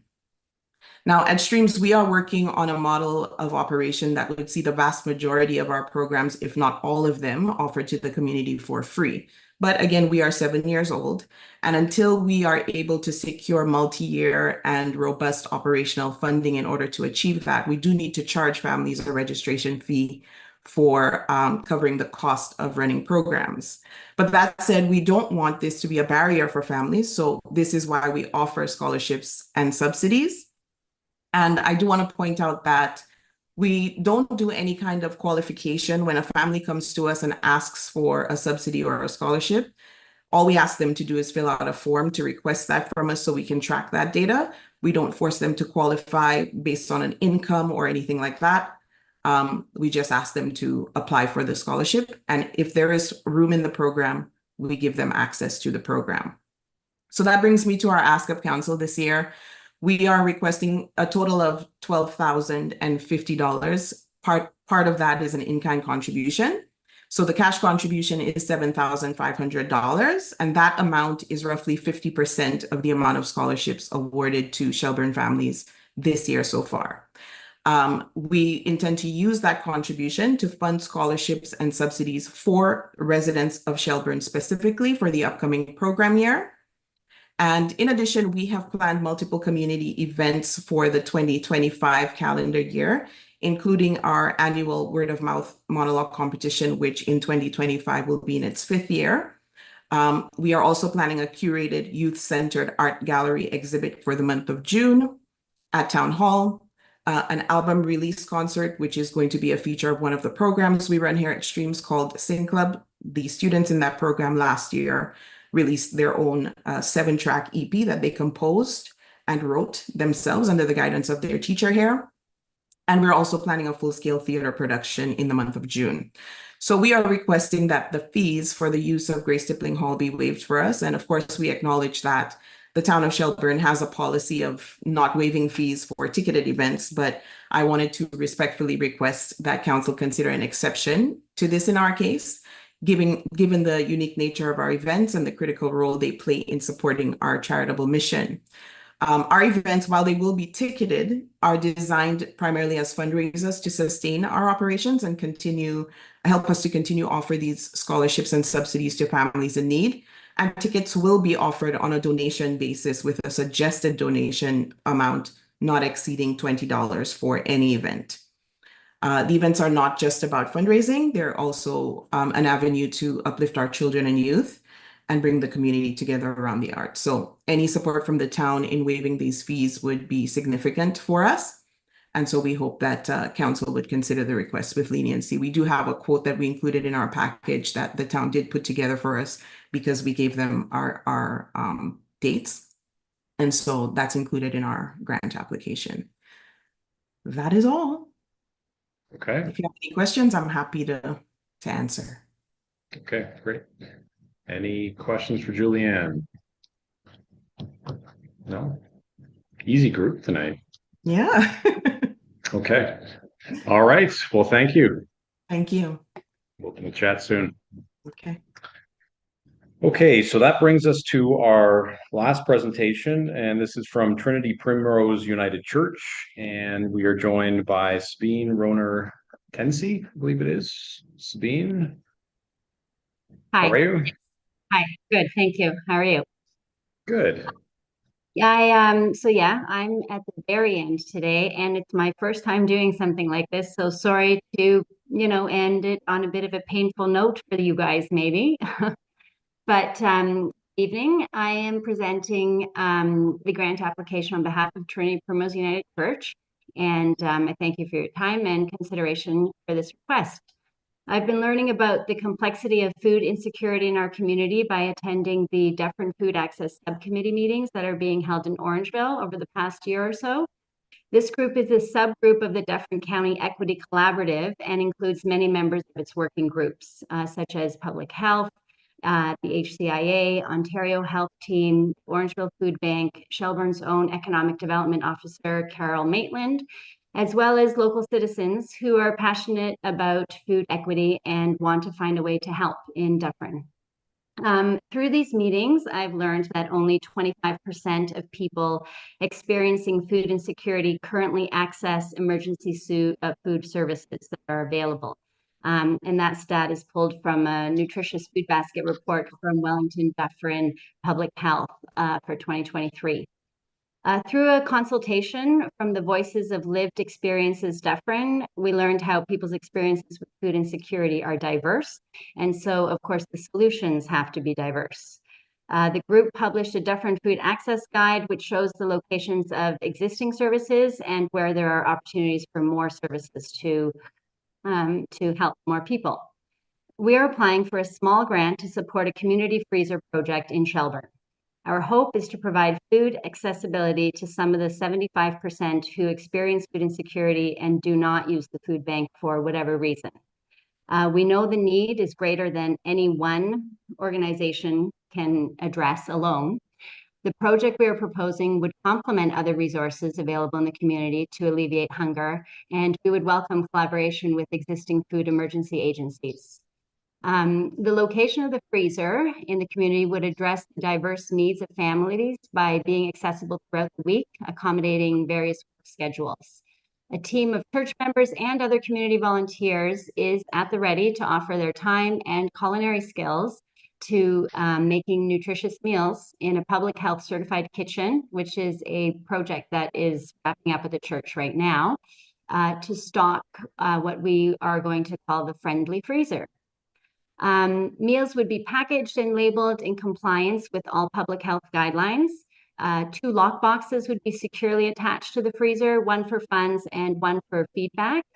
Currently, we're considering a pay-as-you-can model where participants are invited to leave money to contribute to the program, void of any pressure to do so. The feedback lockbox at the freezer would encourage input by allowing participants to make comments on the program or also make requests for foods or meals like vegetarian or halal and more. Further community involvement would occur as participants would be encouraged to come and help cook the nutritious meals at the kitchen in the church. Food procurement would involve community efforts. I am based in Mono and am surrounded by like-minded hobby farmers who grow food. And we're excited to be a part of this project by sharing homegrown produce that we harvest. The harvests are always bigger than we can feed our own families. And so food that would otherwise probably be destined for the compost could be used and donated in these meals. Of course, there would have to be an understanding that this project would not be the answer to growing too many zucchinis, because everybody knows that that happens relatively easily. At any rate, the collective produce would provide the ingredients for the meals prepared for the freezer. A donated fridge would serve as a produce drop-off from which ingredients for cooking meals can be obtained. The location of the freezer has not been confirmed yet. We are putting a lot of ideas and energy into trying to figure out the best place. We're having ongoing conversations with different people in the community. The criteria that we're trying to work from is that the freezer should be accessible most days of the week, hopefully on weekends even, and with hours going into the evening. There are many communities in Ontario who have been successfully running both fridge and freezer programs with a range of models. For example, Orangeville has a popular vending machine in the library. For 25 cents, anyone can purchase a muffin, a sandwich, some fruit or other nutritious food. Newmarket has a community fridge located in front of its library, which is 24/7 accessible. People can either bring food or take food from that fridge. Alliston has a community fridge accessible 7 days a week, 8 a.m. to 8 p.m. And, you know, these initiatives are just truly community centered, where neighbors are helping out neighbors. Our main goal is to make food more accessible to those in our community who find themselves in need. Since not everybody in this situation is accessing the available programs, and as we have heard, those programs are obviously already very taxed as well. We would like to be able to present another option for people to obtain something to eat. And not only that, but it would be different in that they would be able to obtain a cooked meal.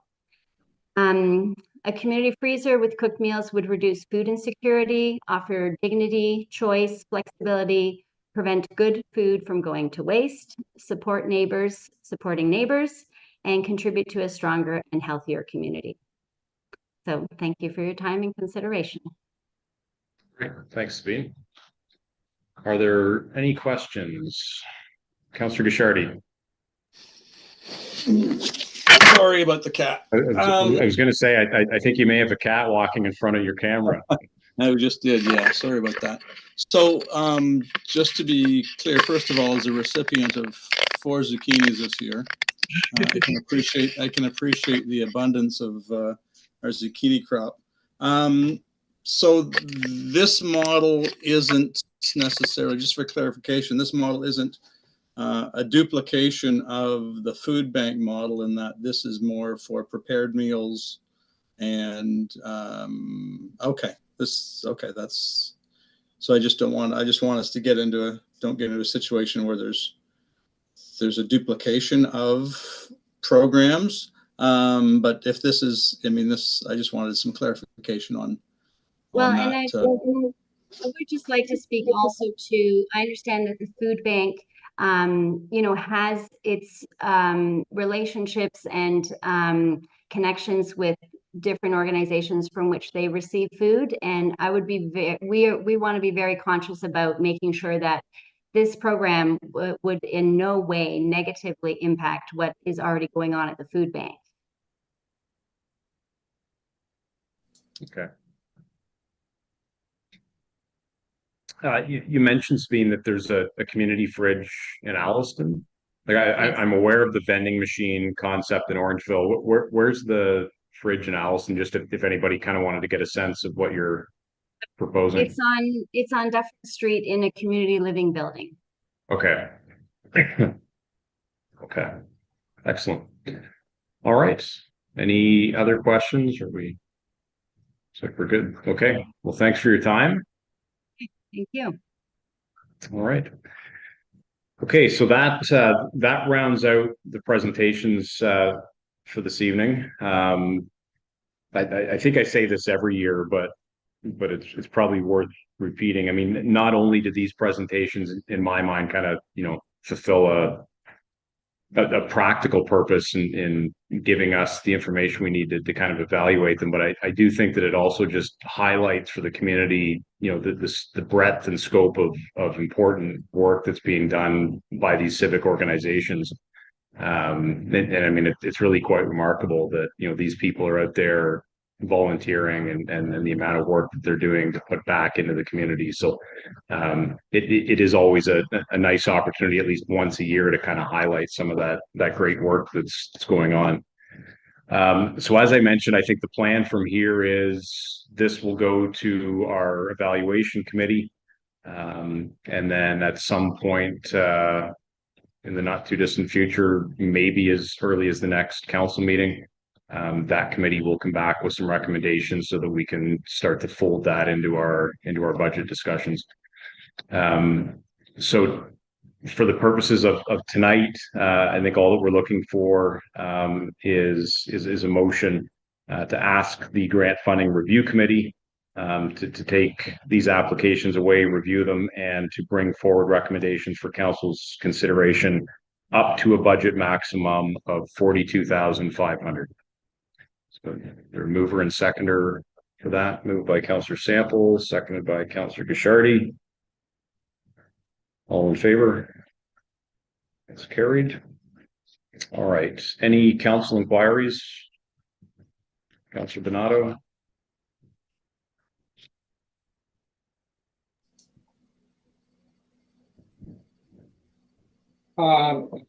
Just a quick inquiry on what is happening with the townhouses, Centerville or whatever it's called there on Main Street.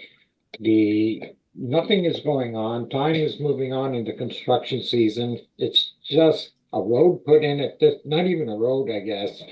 The layout for a road put in there.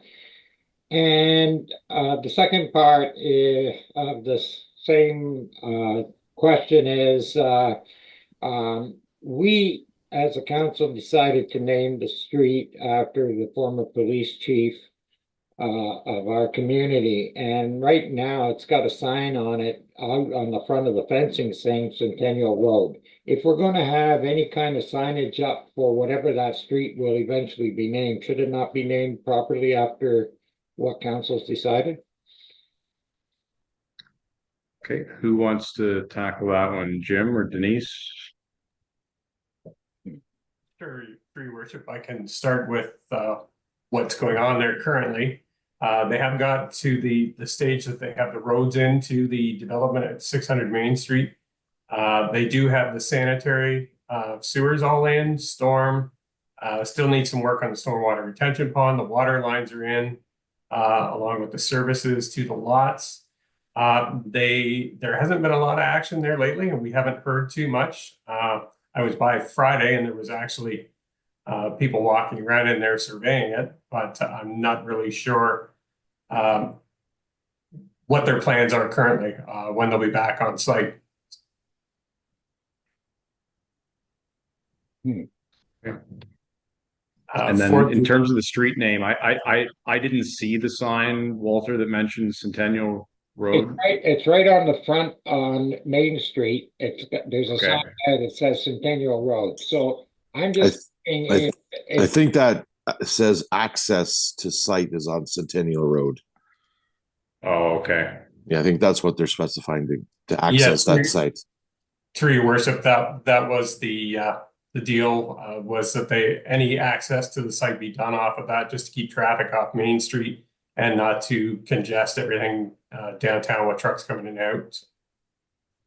So that makes sense. I mean, if trucks are showing up, they're directed to use the entrance in by the wastewater treatment plant there. Yeah. Okay. So just to clarify, the road that would be named after the former police chief doesn't yet exist in terms of official use. So that's why it's not marked as a directional road. It hasn't been, it wouldn't have been civic addressed. So certainly we respect that council provided that direction, but until the road is formally functional and part and parcel of the development, it wouldn't be input, it would not be signed or added. I guess my concern is with the fact that the construction season's coming, we're in the fall. There's usually not much construction going on in the wintertime, and they know that we did mention to them they're not going to have that sewage allotment forever. That's what is Steve Weaver at our meeting on September 23rd? I mean, maybe he would be in a better position to give an update. Through yourself, Mayor Mills, we certainly can just provide council this week with an update from Steve. If you have any additional questions, he can respond to that, or if he's attending the meeting, then you can ask them. But I think we can follow up within the next couple of days so you get an update on the status of that development. Okay. I'm willing to wait till the next meeting if our planner is going to be there. It's just a little concerning to see an empty lot. I know they've gone quite a distance, and I don't want to see things fall through. Okay. Councillor Guichardi, did I see your hand as well? Yes, thank you, Mayor Mills. I have 3 inquiries. First one, and I understand that this is as much an MTO issue as it is an issue of traffic control in the town.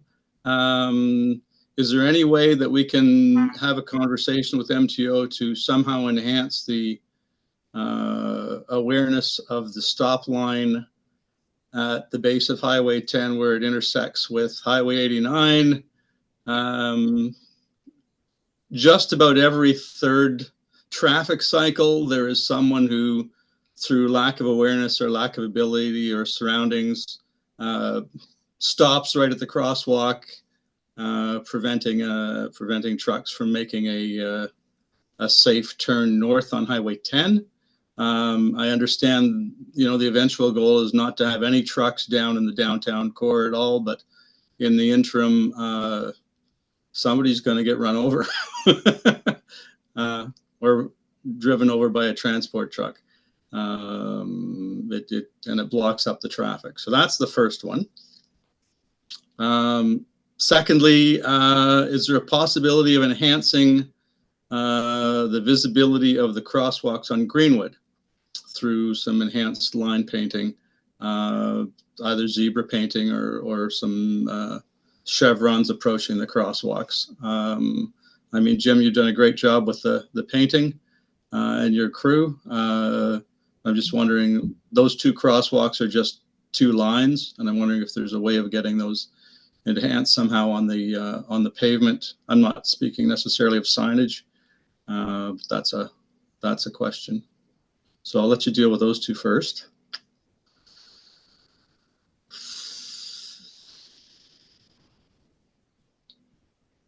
I think Jim's muted. I can't, it doesn't look like you're muted, but I can't hear anything.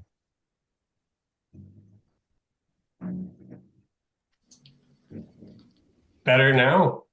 Yeah. Okay, good.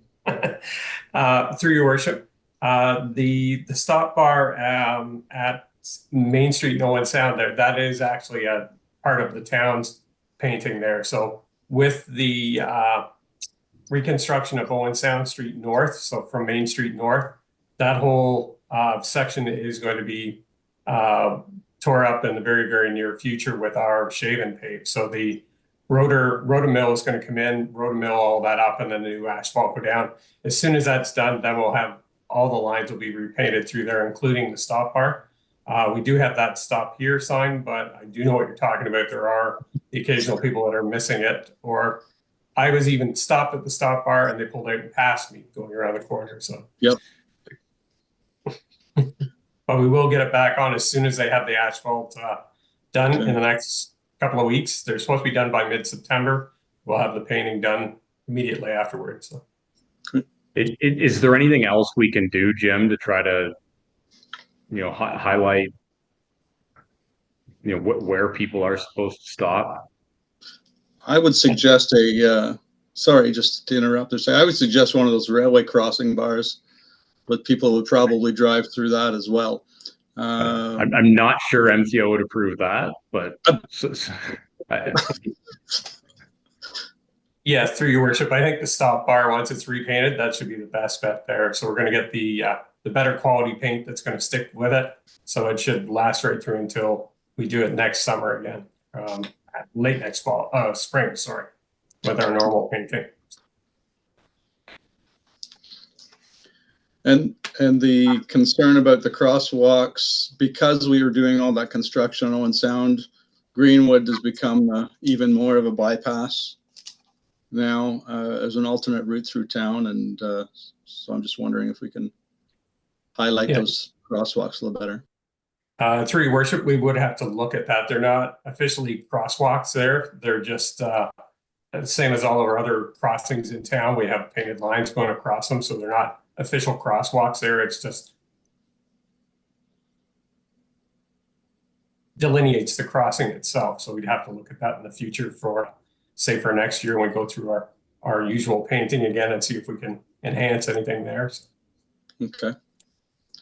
And just the last one, sorry, Wallace family is having the Terry Fox run this weekend. And I'm shamelessly self-promoting the fact that I'm running, and anybody want to sponsor me, then the link is available. That's it. Okay. All right. Any other inquiries? Councillor Sample? Not so much an inquiry, but I just want to put a big thanks out to staff on getting that bollard removed on Fiddle Park Lane there, because it was once we got the painting done, ended up in the middle of the road there. So it's a good thing, good fast acting. Thank everybody there for that, and good work. Okay. All right. Is that it for inquiries? Okay. All right. On to communications. Relatively short list tonight. Councillor Guichardi. Number 4, just wanted to highlight the correspondence from Picking in the Park, giving us a summary of their successful event and that they should be congratulated. And there was a concern about an emergency number, which I did bring to the attention of our emergency services coordinator for the county, and he's going to look into it and hopefully get back to us at some time soon. Perfect. Good. All right. Anything else on the list there? Okay. Can I have a motion then to receive those items for information? Councillor Sample, seconded by Councillor Fegan. All in favor? That's carried. All right. And a motion for the confirming bylaw.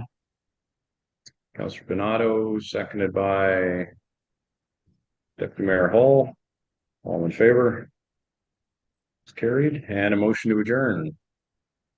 Councillor Bernardo, seconded by Councillor Sample. All in favor? Carried. All right. Thank you all. Have a good night. We'll see everybody soon.